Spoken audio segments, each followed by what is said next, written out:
बड़े घर की छोटी बहू सीरियल में जहां कहानी की शुरुआत होती है, वही अहाना की जिंदगी में एक ऐसा दिन आया था जिसने उसके जीवन की पूरी दिशा बदल दी।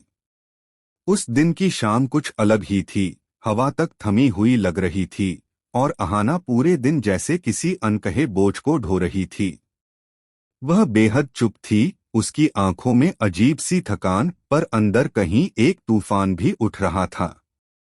उसने पूरे दिन किसी से एक शब्द तक नहीं कहा, ना अपने पति अर्जुन से, ना अपनी ससुराल वालों से, और ना ही किसी एक दोस्त से।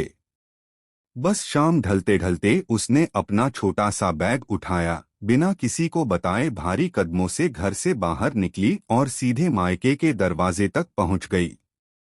जैसे ही उसने दरवाजा खटखटाया, अंदर से उसकी मां ने दरवाजा खोला और सामने खड़ी अहाना को देखकर बिल्कुल स्तब्ध रह गईं।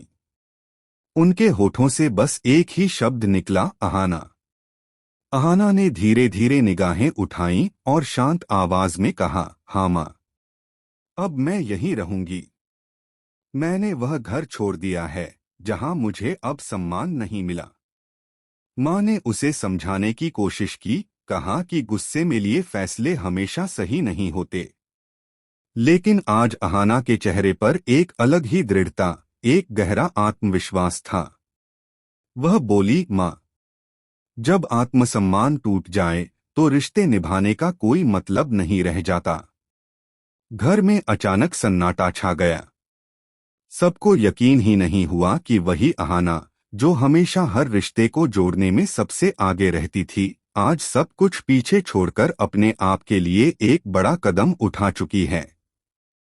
लेकिन अहाना ने यह फैसला भावनाओं में नहीं, बल्कि खुद को बचाने के लिए लिया था। कुछ ही दिनों में अहाना ने अपने पुराने कमरे को एक छोटे से आर्ट स्टूडियो में बदल दिया।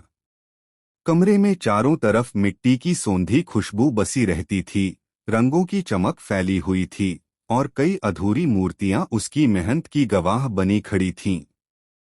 वही अहाना, जो कभी सिर्फ रसोई और घर की जिम्मेदारियों तक सीमित थी, अब अपने हुनर को नया रूप दे रही थी। धीरे धीरे वह देवी देवताओं की खूबसूरत मूर्तियां बनाने लगी। उसकी बनाई हर मूर्ति में उसका दर्द, उसका संघर्ष और उसकी नई शुरुआत की चमक झलकने लगी। उनकी कला की चर्चा होने लगी और देखते ही देखते वह इस काम से अच्छा खासा पैसा भी कमाने लगी। लेकिन एक दिन अचानक दरवाजे पर तेज दस्तक हुई। जब अहाना ने दरवाजा खोला तो सामने उसकी सास दुर्गा देवी खड़ी थीं। उन्हें पूरा यकीन था कि बस थोड़ी सी नाराजगी होगी और बहू उनके साथ वापस घर चल पड़ेगी। उन्होंने कहा भी, चलो बहू, घर वापस चलो।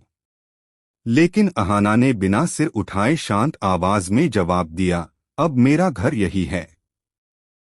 दुर्गा देवी पहली बार निशब्द रह गईं।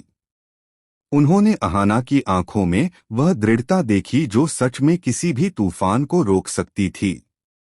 धीरे धीरे अहाना की बनाई मूर्तियों की मांग बढ़ने लगी।